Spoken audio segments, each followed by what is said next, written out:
Hi everybody, Stefan Molyneux from Freedomain Radio. Hope you're doing well. The recent overdose death of Philip Seymour Hoffman, the great American actor, has thrust addiction and the war on drugs back into the spotlight, and I think it's very, very important, if not downright essential, that we have an intelligent, informed, medically aware, scientifically sound discussion of the origins and effects of addiction so that we can actually help people rather than persecuting them with all the armed might of the state and herding them into the rape room of American prisons, wherein more black Americans languish than were slaves under the early republic. So, when it comes to addiction, particularly in celebrities, the morgue list is tragic and growing. Philip Seymour Hoffman, Janis Joplin, Jimi Hendrix, Elvis Presley, Keith Moon, Kurt Cobain, Heath Ledger, Michael Jackson, Amy Winehouse, Whitney Houston, John Belushi, and the Glee star Corey Monteith, the ones that pop into mind, who died from tragic overdoses of usually illicit drugs. Now, first thing to understand, there is no drug that is inherently addictive. No drug is inherently addictive. The vast majority of people who try legal or illegal mind-altering substances never become addicted.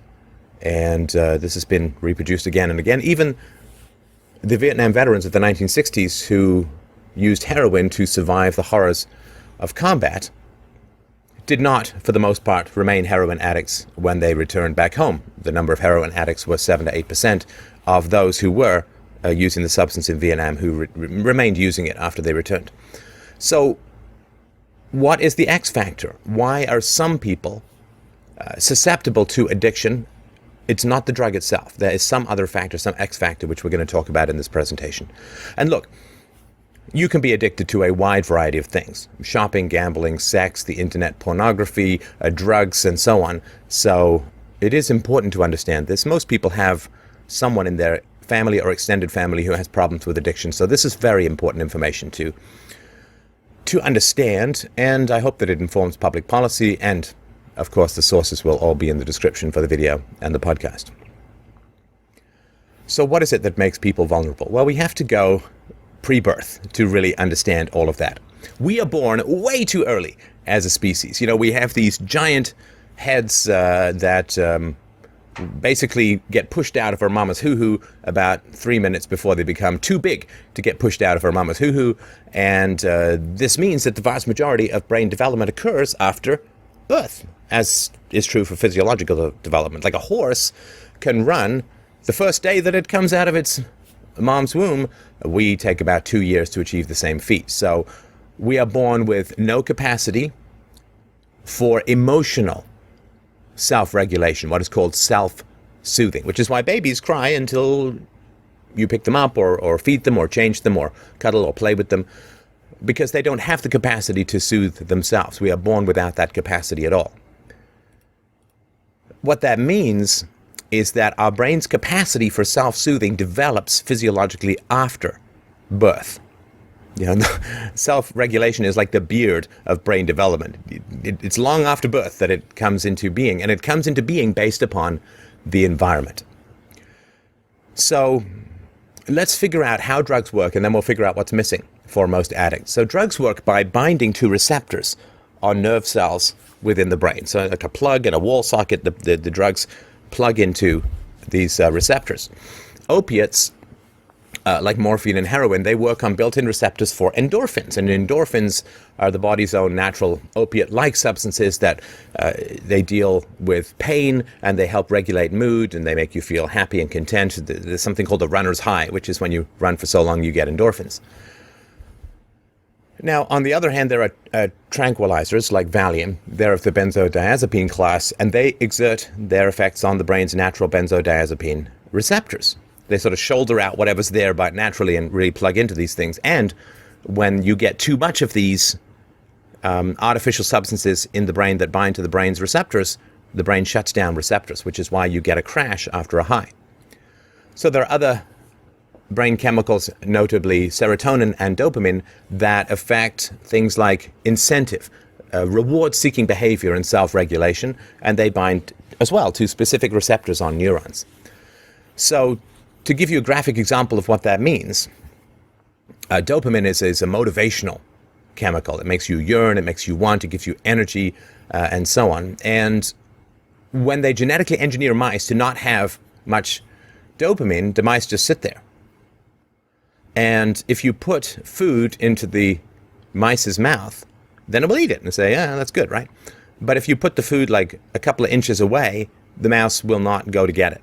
It has that little motivation. It will, in fact, starve to death rather than go and get the food that is a few inches away from its mouth. So when you have no motivation, when you feel depressed, this may have something to do with a shortage of either dopamine or dopamine receptors. Now, the numbers of receptors that you have for these chemicals and the level of your brain chemicals is not set at birth. So infant rats who get less petting from their mothers end up with few of the natural benzoreceptors in the parts of the brain that control anxiety. In other words, they feel more anxiety, and when they feel that anxiety, they have less capacity to self-regulate that anxiety, in a sense, quote, to talk themselves down from that. Brains of infant monkeys who are separated from their mothers for only a few days are measurably deficient in dopamine. And the same is true for human beings. So when you're a baby and your mother or your father cuddles and coos and sings and massages and plays with you and feeds you with eye contact and smiles and positively responds to your moods and thoughts and so on, you get endorphins. The endorphins are released in your brain. And the endorphins being in your brain promote the growth of the receptors on the cells that receive the endorphins and other brain chemicals. Now, if you don't get enough cuddling and positive mirrored interactions with a caregiver as a baby, you will not develop higher endorphin levels, and you will also not have you will not develop the endorphin receptors as much. And therefore, you will have a greater craving for external sources. So the emotional self-regulation and generally just being relatively happy with yourself and being alive, having the capacity to love, having the capacity to exchange thoughts and feelings with other people, intimacy and so on, these all depend upon highly complex self-regulatory systems that develop in the brain based upon your early childhood exposures to love or stress. And if you are exposed to a lot of stress, you end up with brain damage relative to what you could have had otherwise. And therefore, it's important to understand that if you have lower levels and receptors of these very important brain chemicals, you will have a great desire, a hunger, a need to get these chemicals from somewhere else. So if you don't have a fully developed dopamine system, you're going to be far more likely to crave stimulants like nicotine, caffeine, and drugs like cocaine. This provides you that incentive. It doesn't make you feel like superhuman. It just kind of makes you feel normal, like a normal human being. And then when you crash, the agony of your prior existence is really sharply evident to you. Cocaine, for instance, which increases these dopamine levels and triggers intense feelings of euphoria and elation, wears off very quickly. And when it wears off, right, if you flood your body with this dopamine, the receptors turn off to shield themselves from too much of the chemical. Therefore, when it crashes, you really crash. So think of somebody who starts off with a happiness level of like 100, normal average happiness. They take a drug, they go to 110, maybe 115, then they come back down to maybe 98, 90, and then they, a day or two later, they're back to 100. So it's like, well, that was fun, but you don't have this intense hunger for it. But somebody who starts off with a happiness level of 20 or 10 or maybe even minus 10, when they take the drug and they get to 80 or 90 or 100, they actually feel pain-free, anxiety-free, agony-free. For the first time in their lives, they feel normal. Then when they crash, they go down to minus 30, minus 40, and then they really, really have a hunger to get back to that state, which is why there is this compulsion to repeat. And of course, as we know, as you continue this, your body's natural production of these brain chemicals diminishes, the receptors shut down, and therefore it becomes very hard to get out of that cycle. It's essential to understand that the brain, the human brain, processes pain the same, whether it's physical pain or psychological pain, physical pain or emotional pain. So a baby experiences rejection or coldness or abuse, and in many countries, 80 to 90+% of parents are hitting infants and toddlers. And that level of stress, that level of cortisol that produces in the brain truly interferes with this stuff. And the baby processes that agony. And the brain throughout your life will process emotional agony in the same place and in the same way as it processes physical pain. So a significant rejection is processed by the brain the same as a stabbing, as a stab wound. Now, of course, if you were being stabbed every morning when you got up and you were dragging yourself through the day, winded, agonized, bleeding, and you then took a drug which got rid of that pain, and then when the drug wore off, that pain of the stabbing intensified, you would be incredibly driven and drawn to continue taking that drug.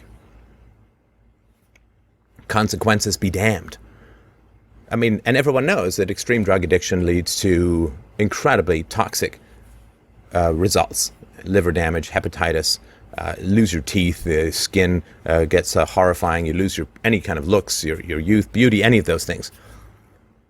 But life without these drugs is literally unbearable for people, which is why they keep taking these drugs. It is a medical problem. It is brain damage that results from early childhood neglect and trauma.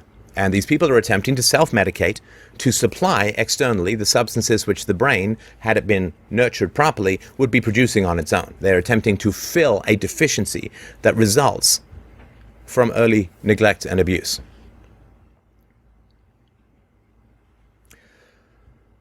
So, why on earth would there be a war on drugs? It's not a war on drugs. If I get caught with cocaine, I go to jail, the cocaine goes somewhere else. It's a war on addicts, and addicts in general are victims of intense early childhood stressors, abuse, and so on. And in what other field of any kind of compassionate care or public health do we round up at gunpoint and throw into the rape rooms of American prisons victims of physical ailments? It is morally revolting to do that to people. Of course, it is stress and abuse that causes these problems in the brain. And therefore, to subject these people to further stress and abuse by persecuting them, rounding them up, and throwing them in prisons only intensifies the problems that caused this dysfunction to begin with. So it's horrendous. So to give an example, Gabor Mate, who's been on this show and who it's an essential person to read, In the Realm of Hungry Ghosts is an essential book to read in this area.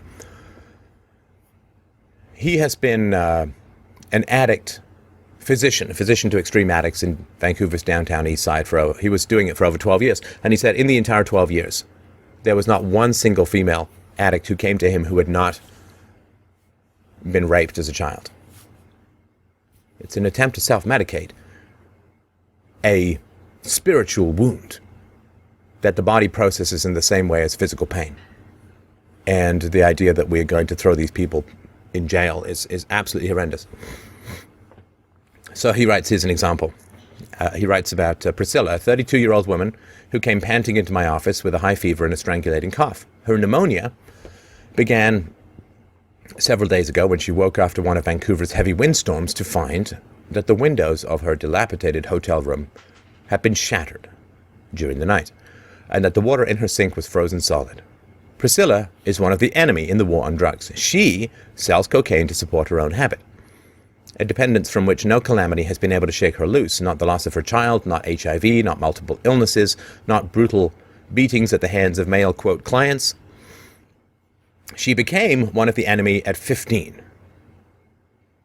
when after many years of sexual abuse by her grandfather and uncle, her mother injected her with heroin and sold her into prostitution. These are the victims we are persecuting. This is the moral reality of the war on drugs. A study published in the Journal of the American Medical Association concluded that, quote, a history of childhood abuse per se is related to increased nervous and hormonal stress reactivity, which is further enhanced when additional trauma is experienced in adulthood. And we'll talk about celebrities in a moment, and you can find this occurring over and over again. And it's not just the persecution, although that is certainly a part of it, but the entire environment of the war on drugs continues to re-traumatize these victims of child abuse. Ostracism in society, harassment by the police, dire poverty, disease, and of course they're frantically hunting for a reliable source for their drug. And this is all completely monstrous. So, for example, if you have a cocaine habit of $3,000 a month, not extreme, but an average habit, you have to probably shoplift about $30,000 worth of stuff every month to pay for that habit, because when you shoplift something, you just need to unload it quickly in order to get the drug, and the people who are buying the stolen goods from you know that you are desperate, and they'll generally mark down whatever it is you've got to sell them by 90%. So you have to steal 10 times the value of your drug in order to feed the drug habit, and that is the major problem in society.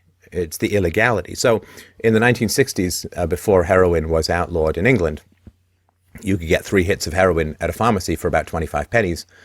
And then a couple of years after it was outlawed, it was £10 for 1 hit. And this has huge ramifications for the war on drugs. The more profitable something becomes, the more incentive people have to get other people hooked on it. So they'll give you free samples, and they'll give you increasingly strong samples and of the drug in order to get you hooked, because it's so profitable for the drug dealer to get you hooked. This is why they target teenagers and younger people and so on to get them hooked. And of course, because there is a war on drugs, the drugs get more concentrated, because you have to hide them from law enforcement, you have to smuggle them. Therefore, the more concentrated the drug, the more profit there is for that drug. And this is why marijuana has become so much stronger over the last 40 years, and this is why they are including in heroin bags these days drugs that are actually designed for cancer patients, to treat pain, physical pain in cancer patients. And that is, of course, a huge problem. Philip Seymour Hoffman was found with 50 bags of heroin in his room. And this concentration of the drug is natural and inevitable as a result. And of course, a lack of safety. I mean, you don't know how safe it is, because you have no legal recourse to a lack of safety, because you're in the black market or the gray market to begin with. So if you knock out some of these brain chemicals, particularly endorphins, if you knock out these brain chemicals in mice, you separate the mice from their mothers. The baby mice don't even cry out. They lack even that motivation. So why are some people susceptible to addiction?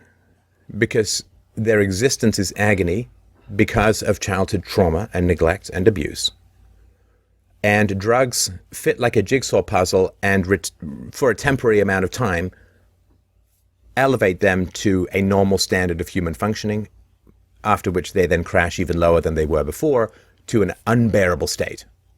And I think we can empathize with and appreciate what a difficult situation that is.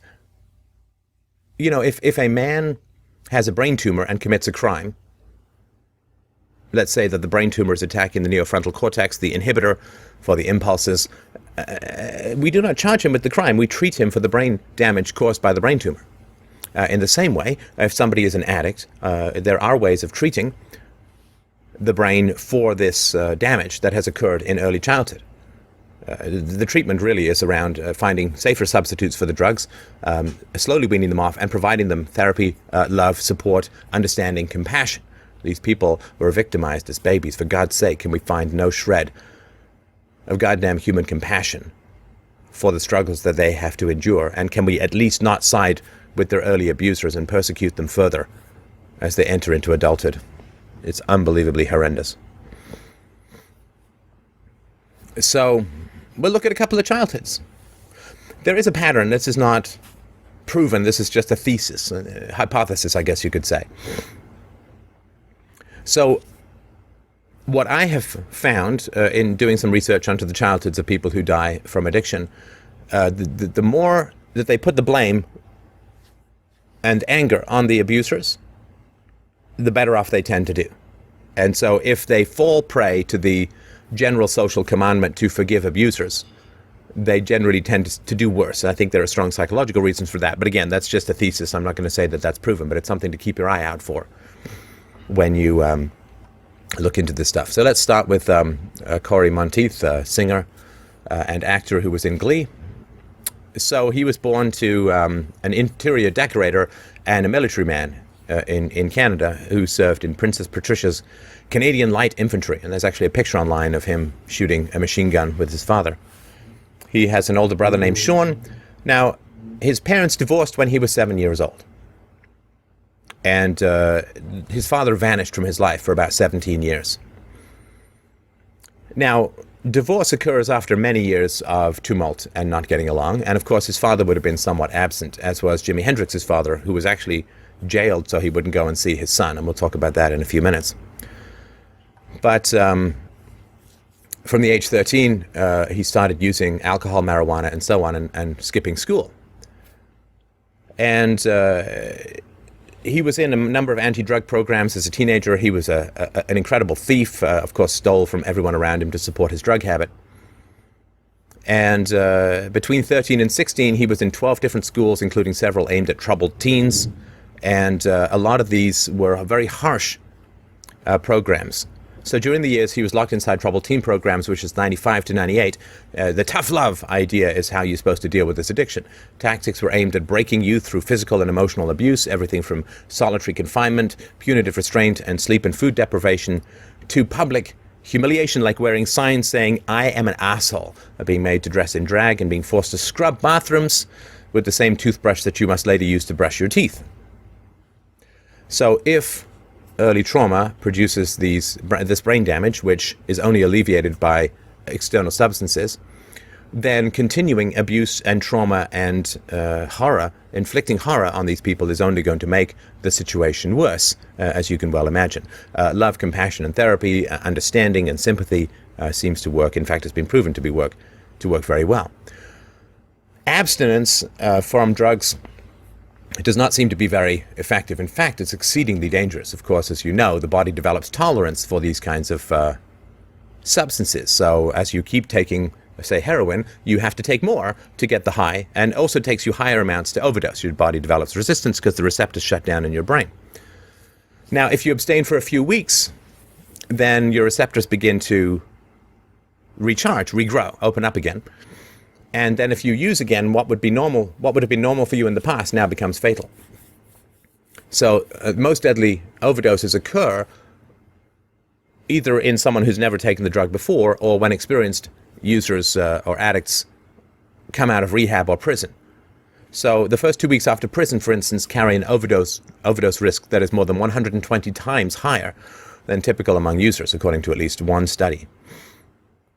And if you doubt these correlations, the simple fact is that if you experience significant, what are called adverse childhood experiences, or ACEs, you are 46 times more likely to become a drug addict.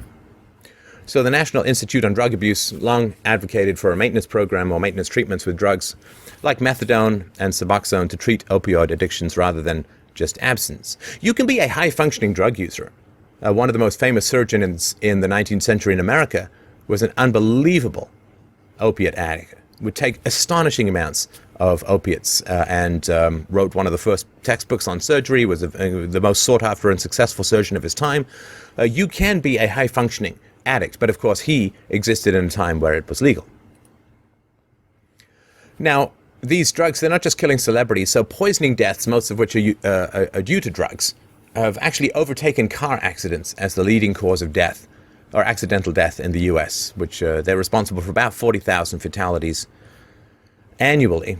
And of course, one of the reasons why heroin has surged, almost doubling recently, heroin use has surged, is because the government is cutting down on prescription opiates. And that is a big problem. People can't get the prescription opiates, which are safer, of course, and so they turn to black market opiates instead. This is just another one of the ways in which government programs designed to keep people safe achieves the exact opposite. So, in late 2009, Corey Monteith, the Glee singer, reunited with his father for the first time in 17 years. He says, we'd spoken maybe 3 or 4 times during that period, and he reached out to me on Facebook. I couldn't shut the door, so I got on a plane.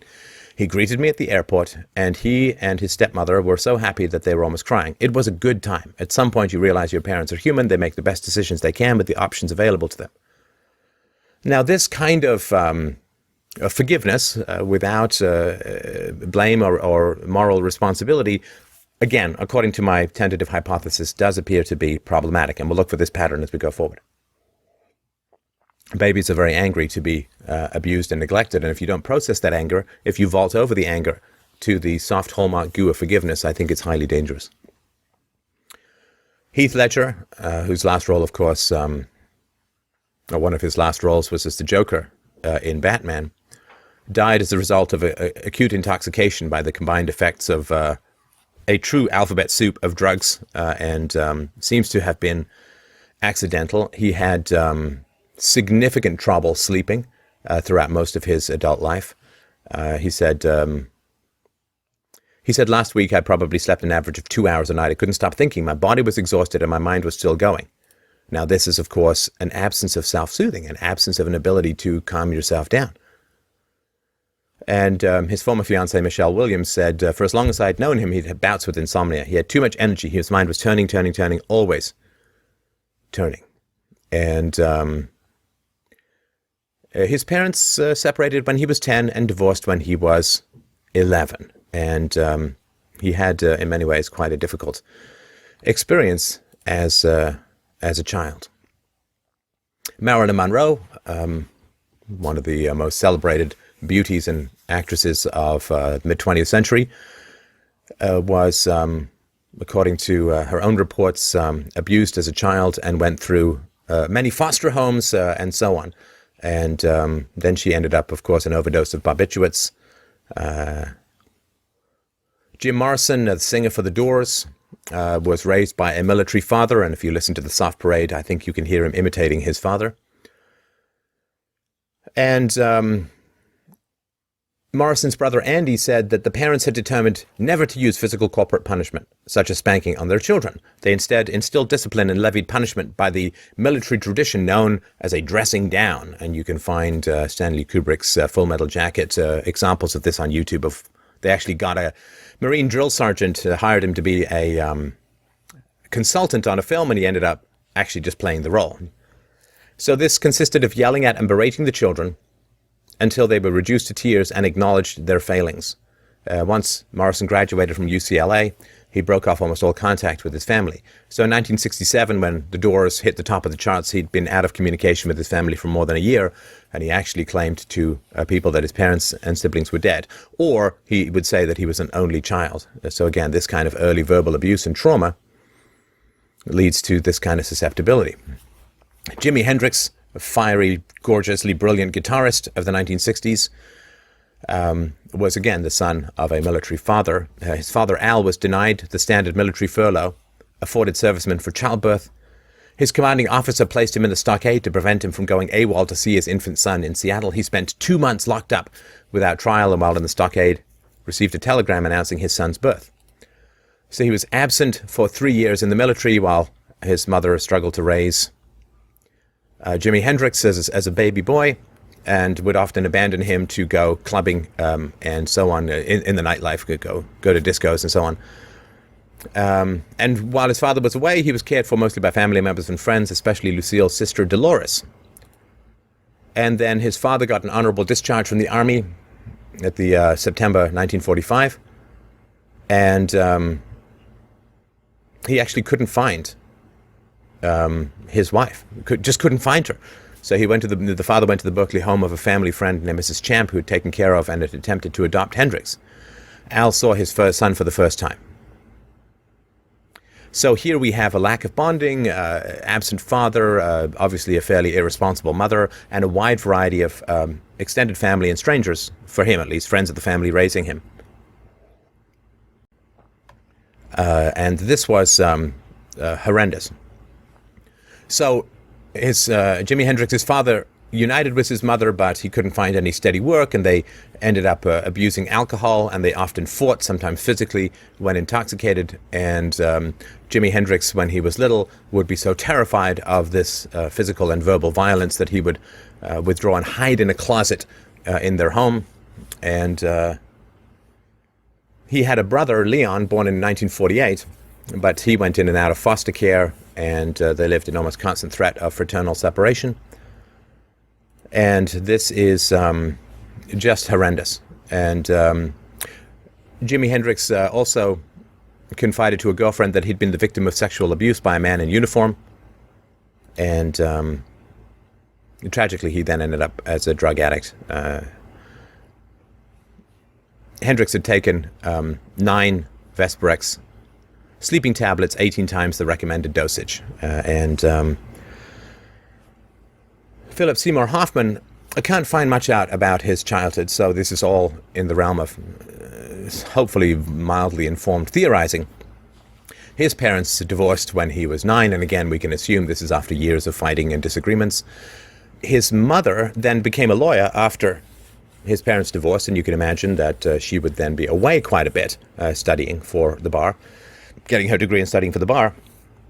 And then his mother, Philip Seymour Hoffman's mother, became a judge in family court. Now, family court is, for those who don't know, considered by many, and I think justly so, to be very anti-male and pro-female. So did Philip Seymour Hoffman have issues with his mother's possible hostility towards men, which would, I mean, you couldn't be sympathetic towards men and be a family court judge. I think it would just turn your stomach too much. So does this have an effect? He thanked his mother when receiving his Oscar, so there doesn't seem to be any negative judgments against his parents, which I would argue is a return to the original anger of the abused and neglected infant, which is going to be the best course for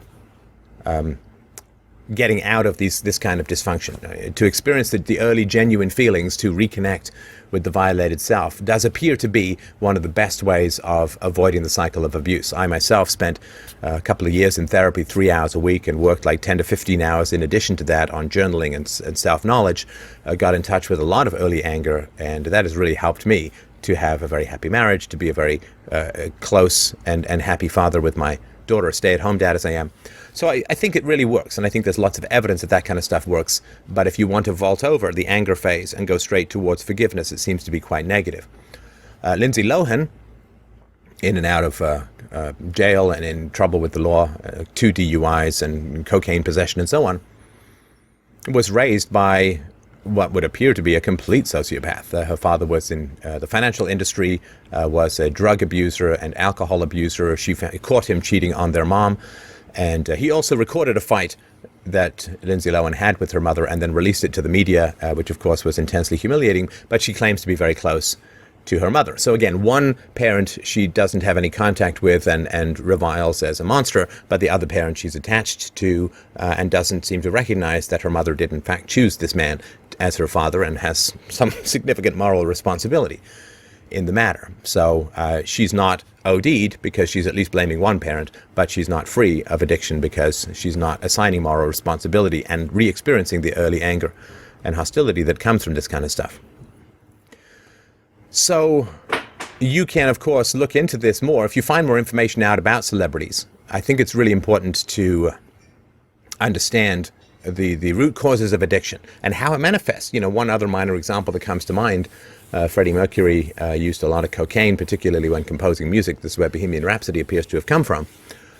He was raised and sent off to boarding school at the age of 8, where he complained that headmasters were chasing him around a table. And I was in boarding school. I can certainly tell you that when the headmasters catch you, it ends a game of tag.